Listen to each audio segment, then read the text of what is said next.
नमस्कार दोस्तों, मैं प्रिंस सैनी आपका स्वागत करता हूं हमारे चैनल लर्न एंड ग्रो में। आज हम बात करेंगे Van de Graaff electrostatic generator के बारे में। इसकी वर्किंग क्या है, इसके पार्ट्स क्या है, वो सब कुछ डिस्कस करेंगे। लेकिन इसको समझने से पहले हमें दो प्रिंसिपल जो हैं इसके समझने पड़ेंगे। तो वो कौन कौन से हैं, चलिए वो जान लेते हैं। सबसे पहला जो प्रिंसिपल है जिसके ऊपर ये काम करता है वो है action of sharp points. Action of sharp point क्या है? मान लीजिए कोई इस तरह का कंडक्टर है और उसके इस तरह से पॉइंट हैं, ये शार्प पॉइंट है। अब यहाँ पर अगर हम इनको कोई भी चार्ज देते हैं, मान लीजिए आप इनको पॉजिटिव चार्ज दे दें, तो यहाँ पर ये जो पॉजिटिव चार्ज होता है ये काफी वीकली यहाँ पे अटैच होता है, या कहें कि अगर यहाँ से एयर जाएगी तो एयर जो है इसको जब इसके ऊपर से गुजरेगी अपने साथ इस पॉजिटिव चार्ज को ले जाएगी, यानी कि इजीली जो है डिस्चार्ज हो जाता है। एक तरह से आप चार्ज स्प्रेइंग भी आप इसको बोल सकते हैं। तो ये पॉइंटेड एंड्स के कारण होता है। ऐसा क्यों है? क्योंकि देखिए, अगर हम कोई स्फेरिकल कंडक्टर ले लें, इस तरह का स्फेरिकल कंडक्टर ले लें जिसकी रेडियस मान लीजिए r है, और उसके ऊपर जो चार्ज है वो Q मान लेते हैं कि इसके ऊपर जो चार्ज है Q है और प्लस का चार्ज मान लेते हैं। तो जो सरफेस डेंसिटी होगी इस चार्ज की, उसके लिए फॉर्मूला हमारा क्या होता है? Sigma divide equal to charge by area, यही होता है। या कहें कि सिग्मा जो होता है Q बाय A आप लिखते हैं। अब यहाँ पर Q जो है हमारे पास ये स्मॉल Q है स्फेरिकल सेल के लिए, और एरिया क्या है इसका स्फीयर का, हम ले लेते हैं 4πr²। अब यहाँ पर देखिए, ये जो सरफेस चार्ज डेंसिटी है और जो r² है ये दोनों ही इनवर्सली प्रोपोर्शनल है। इनवर्सली प्रोपोर्शनल का मतलब है जितना r ज्यादा होगा उतने सिग्मा कम होगी, और जितना r कम होगा उतनी सिग्मा ज्यादा होगी, यानी कि सरफेस चार्ज डेंसिटी बहुत ही ज्यादा हो जाएगी अगर ये कम हो जाएगा। तो यहाँ पर जो पॉइंटेड एंड है, ये पॉइंटेड एंड है, तो इनका जो r जो है काफी कम होगा जो रेडियस है। तो रेडियस कम है तो जो सिग्मा है काफी ज्यादा हो जाएगी, बहुत ज्यादा हो जाएगी, क्योंकि अगर r कम होगा तो सिग्मा को तो बढ़ना ही बढ़ना है। तो यहाँ पर सरफेस चार्ज डेंसिटी ज्यादा हो जाएगी, जिससे क्या होगा, यहाँ पर ये जो पॉइंटेड एंड है एक तरह से जो एयर है, या कहें कि ये पॉइंटेड एंड है, ये स्प्रे करना स्टार्ट कर देंगे एयर के अंदर चार्जेस को, और एयर जो है उस चार्ज को आगे लेकर चली जाएगी। तो ये एक्शन ऑफ शार्प पॉइंट आप इस तरह से समझ सकते हैं, इस फॉर्मूला से समझ सकते हैं, क्योंकि रेडियस बहुत ही माइन्यूट है तो इसलिए सरफेस चार्ज डेंसिटी यहाँ पर बहुत ज्यादा हो जाएगी, जिससे जो स्प्रेइंग ऑफ चार्ज है यहाँ पर प्रोसेस स्टार्ट हो जाएगी। तो पहला तो ये हमें समझना है।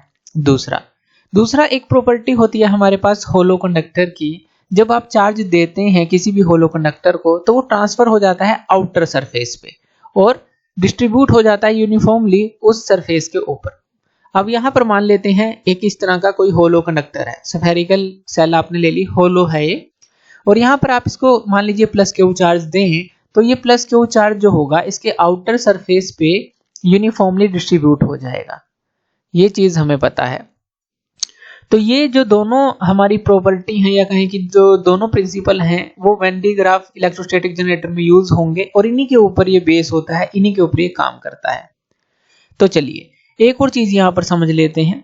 अब मान लेते हैं जैसे कि मान लीजिए स्फेरिकल सेल है, यहाँ पर पॉजिटिव चार्ज जो है बढ़ता चला जाए, यहाँ पर इंक्रीज होता चला जाए। मान लीजिए यहाँ पर बहुत ही घना चार्ज हो गया है और इसके पास आप एक और पॉजिटिव चार्ज लेकर आए। अभी एक जस्ट एन एग्जांपल ले रहे हैं कि आपने एक और पॉजिटिव चार्ज लेकर आए, तो अब देखिए यहाँ पर कितना सारा पॉजिटिव चार्ज है, वो इसको इतनी तेजी से रिपेल करेगा कि ये एकदम से बहुत तेजी से एक्सेलरेट होगा। तो ये आप समझे, क्योंकि ये पॉजिटिव चार्ज है काफी ज्यादा। यहाँ पर एक आप पॉजिटिव चार्ज लेकर आए इसके पास, तो क्या होगा, एकदम से इतनी रिपल्शन मिलेगी, काफी तेजी से इससे रिपेल होगा और काफी तेजी से एक्सेलरेट होना स्टार्ट कर देगा। यही काम हमारा वैन डी ग्राफ जनरेटर का होता है। जो वैन डी ग्राफ जनरेटर होता है वो इस तरह का डिवाइस होता है जो कि हाई पोटेंशियल डिफरेंस जो है बनाने के काम आता है, और जिसके अंदर हाई पोटेंशियल डिफरेंस जो होता है फ्यू मिलियन वोल्ट का, आप कह सकते हैं कि मिलियन वोल्ट का, उसके अंदर हम पोटेंशियल डिफरेंस क्रिएट कर सकते हैं। और उस पोटेंशियल डिफरेंस का कहां पर यूज किया जाता है? एक्सेलरेट करने के लिए जो चार्ज पार्टिकल है। जैसे हमने ये एग्जांपल लिया, उसमें यहाँ पर हमने प्लस लिया, यहाँ पर माइनस भी हो सकता है, यानी कि प्रोटॉन की जगह इलेक्ट्रॉन भी आप ले सकते हैं, आयंस भी ले सकते हैं, जो भी आपको एक्सपेरिमेंट के लिए जरूरत है, जो फिजिक्स के अंदर, न्यूक्लियर फिजिक्स के अंदर जो भी एक्सपेरिमेंट आप करना चाहते हैं, तो उसके लिए इसका इस्तेमाल किया जाता है। ये आप समझ गए होंगे जो इसका बेसिक है। तो चलिए अब इसके पार्ट समझ लेते हैं और इसकी वर्किंग समझ लेते हैं। तो यहाँ पर हमारे पास होता है एक होलो कंडक्टिंग स्फेरिकल सेल। तो ये जो है हमारे पास एक स्फेरिकल शेल है और ये जो स्फेरिकल सेल है ये होलो है। तो ये ध्यान रखना है, ये होलो है। जैसा कि हमने प्रॉपर्टी की बात की कि यहाँ पर चार्ज देंगे तो सारा इसके ऊपर डिस्ट्रीब्यूट हो जाएगा, जो दूसरी प्रॉपर्टी हमने डिस्कस की थी। तो यहाँ पर ये स्फेरिकल सेल है और ये हमारा इंसुलेटिंग पिलर है। इंसुलेटिंग पिलर यानी कि ये कंडक्ट नहीं करेगा किसी भी चीज को, तो ये इंसुलेटेड पिलर 1 है और इसी तरह से ये इंसुलेटिंग पिलर 2 है, जिसके ऊपर इसको रखा गया है। ग्राउंड से कुछ ऊंचाई पर, जितनी भी ऊंचाई आपको रिक्वायरमेंट है उस पे इसको रखा जाता है। और यहाँ पर 2 पुलीज लगाई जाती हैं। एक तो बिल्कुल इसके सेंटर में यानी कि बीच में लगाई जाती है जो स्फेरिकल सेल है, और एक नीचे यहाँ पर लगाई जाती है। तो ये 2 पुली हैं और इनके ऊपर एक बेल्ट का यूज किया जाता है। अब ये जो बेल्ट होती है, ये बेल्ट हमारी, ये भी इंसुलेटिंग मटेरियल की बनी होती है। ये भी इंसुलेटिंग एक तरह की बेल्ट होती है। अब ये इंसुलेटिंग जो मटेरियल है वो कौन सा हो सकता है यहाँ पर, जैसे आप यहाँ पर रबर का यूज कर सकते हैं, जो रबर है। इस तरह का कोई भी इंसुलेटिंग जो मटेरियल है आपको लेना है, सिल्क का यूज कर सकते हैं आप, यहाँ पर रेयन का यूज कर सकते हैं। तो इस तरह का, तो ये बेल्ट जो है इंसुलेटिंग मटेरियल की है। तो ये बेल्ट हो गई हमारी। और ये जो पुलीज होती हैं हमारी, मान लीजिए जो नीचे वाली पुली है मोटर से कनेक्टेड है, जब ये घूमेगी तो बेल्ट के साथ ये कनेक्टेड है, ये भी पुली घूमेगी। तो इस तरह से मोटर इनको घुमाती है और ये बेल्ट जो है कंटिन्यूअसली मूव करती रहती है। तो यहाँ पर हम इसको समझे। यहाँ पर जो नीचे वाली पुली होती है और इस बेल्ट के बिल्कुल पास यहाँ पर इस तरह की एक कॉम्ब लगाई जाती है, यानी कि जो पॉइंटेड एंड वाले कंडक्टर हैं हमारे, ये लगाए जाते हैं। इसको हम स्प्रे कॉम्ब बोलते हैं, कंघी की तरह है इसलिए इसको कॉम्ब बोल रहे हैं। तो ये स्प्रे कॉम्ब होती है और ये जो स्प्रे कॉम्ब होती है ये हमारी हाई टेंशन सोर्स से कनेक्टेड होती है, ताकि हम इसको पॉजिटिव चार्ज दे सकें। तो यहाँ से क्या होता है, पॉजिटिव चार्ज जो है इसके ऊपर आता है। अब हमें पता है पॉइंटेड एंड के कारण क्या होगा, एक्शन ऑफ शार्प पॉइंट का, कि यहां से ये स्प्रे करना स्टार्ट कर देगा इन पॉजिटिव चार्ज को, अपने पास तो रखेगा नहीं, स्प्रे करना स्टार्ट कर देगा। अब ये इंसुलेटिंग मटेरियल है, अब यहां पर कंडक्ट तो होगा नहीं चार्ज क्योंकि इंसुलेटिंग है, लेकिन स्प्रे करने के कारण यहां पर वो जमा हो जाएगा, यहां पर नीचे बेल्ट के नीचे। और दूसरी जो है हमारी, ये कलेक्टिंग कॉम्ब लगी होती है बिल्कुल दूसरी पुली के पास कह लें या इस बेल्ट के पास कह लें। तो ये होती है कलेक्टिंग कॉम्ब, जो कि कलेक्ट करती है चार्ज को। ये हो गई कलेक्टिंग कॉम्ब, ये आप समझ रहे हैं। ये स्प्रे कॉम्ब है जिसने चार्ज को स्प्रे किया, क्योंकि ये हाई टेंशन जो हमारा सोर्स है उससे कनेक्टेड है। तो इस तरह से ले लेते हैं, तो हाई टेंशन सोर्स से कनेक्टेड है। यहां से इसने स्प्रे किया चार्ज को और यहां तक अब वो पहुंचेगा और ये जो कॉम्ब है उसको कलेक्ट करेगी। तो चलिए देखते हैं किस तरह से। यहां पर इसको एक शील्डिंग भी दी जाती है, ये हम समझेंगे अभी क्यों दी जाती है। अभी पहले हम इसका प्रिंसिपल समझ लेते हैं। अब यहाँ से हाई टेंशन जब सोर्स से कनेक्टेड है, इसने इसको चार्ज दिया तो इसने यहाँ पर स्प्रे करना इसको स्टार्ट कर दिया, ये प्लस चार्ज आ गया। अब ये जो पुलीज हैं हमारी, ये घूम रही हैं लगातार और जिनके ऊपर ये बेल्ट जो है वो घूम रही है।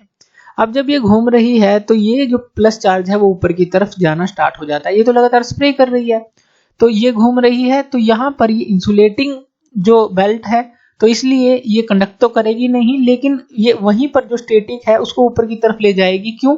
क्योंकि ये घूम रही है पुली इस तरह से और उसके ऊपर ये बेल्ट घूम रही है, तो इस चार्ज को ये यहाँ पर लेकर आ जाएगी। जैसे ही यहाँ पर लेकर आएगी, यहाँ पर इंडक्शन स्टार्ट हो जाएगा, यानी कि यहाँ पर प्लस चार्ज है तो यहाँ पर माइनस चार्ज क्रिएट होना स्टार्ट हो जाएगा यहाँ पर, और यहाँ पर माइनस चार्ज क्रिएट होगा तो इसके बिल्कुल इस एंड पे प्लस चार्ज क्रिएट होना स्टार्ट हो जाएगा। और ये जो प्लस चार्ज है इमीडिएटली क्या होगा, यहाँ पर डिस्ट्रीब्यूट होना भी स्टार्ट हो जाएगा, जो स्फेरिकल सेल है। ये आप समझे कि क्या होगा, ध्यान से समझिए। यहाँ से स्प्रे हो रही है पॉजिटिव चार्ज और ये बेल्ट जो है उसको लेकर यहाँ पर आ रही है, इसके कारण से यहाँ नेगेटिव चार्ज क्रिएट होगा।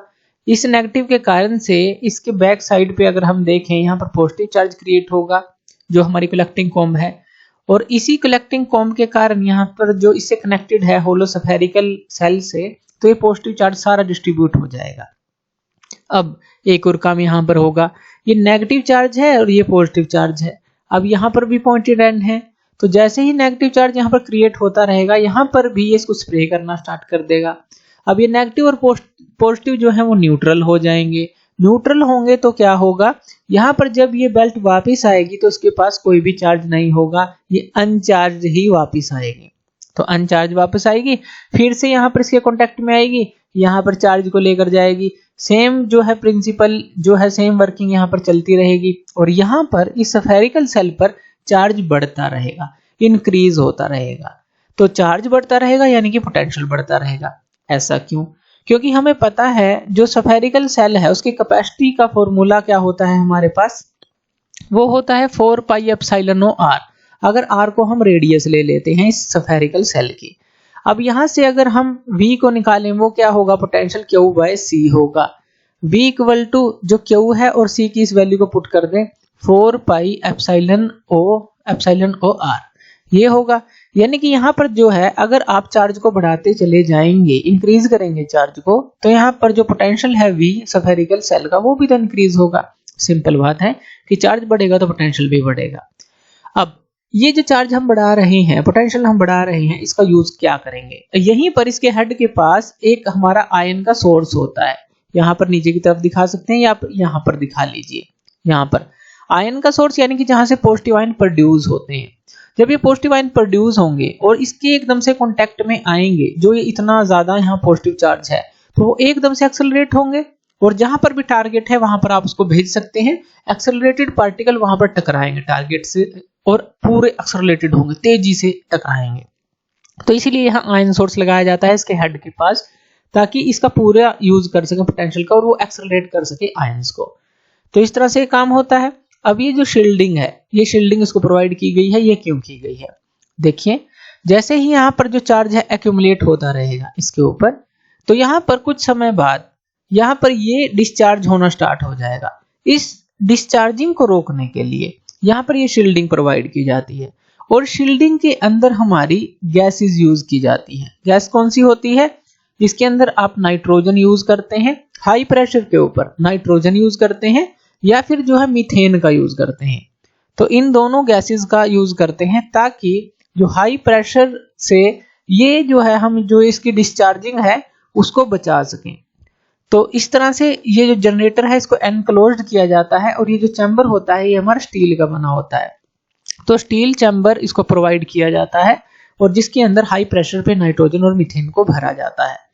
तो इस तरह से देखिए, जो when D Graaff electrostatic generator है इस तरह से हाई पोटेंशियल जो है यहाँ पर क्रिएट करता है, फ्यू मिलियंस वोल्ट का potential difference, high potential difference create करता है। और फिर उसका यूज क्या होता है? आयंस को एक्सेलरेट करने के लिए। और इन एक्सेलरेटेड जो पार्टिकल्स हैं उनको हम यूज करते हैं एक्सपेरिमेंट के लिए, यानी कि टारगेट पे भेजने के लिए। तो थैंक यू वीडियो देखने के लिए, और इसी तरह के वीडियोस के लिए आप हमारे चैनल लर्न एंड ग्रो पे हमें सब्सक्राइब कर सकते हैं। धन्यवाद।